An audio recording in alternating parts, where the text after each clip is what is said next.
నమస్తే అండి. ఇప్పుడు వేమన శతకంలో 21వ పద్యం నేర్చుకుందాం.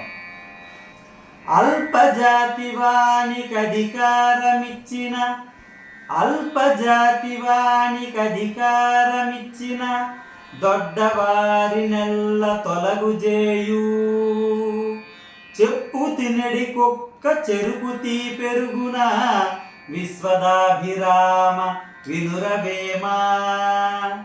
ఈ పద్యం యొక్క భావం చెప్పుకుందాం. అల్పజాతి వారు అంటే ఇక్కడ దుర్మార్గులు, దుష్టులు. ఈ దుర్మార్గులకు, దుష్టులకు అధికారం ఇచ్చామనుకోండి, పదవి భాగ్యం ఇస్తే వారు మంచి వారిని అందరినీ కూడా తీసేస్తారు. ఎందుకు? వాళ్ళకు అనుకూలమైన వారిని పెట్టుకుంటారు. అందుకే దుర్మార్గులకు అధికారం ఇస్తే మంచి వారిని ఏ విధంగా తొలగజేస్తారంటే, చెప్పు తినడి కుక్క చెరుకు తీ పెరుగున.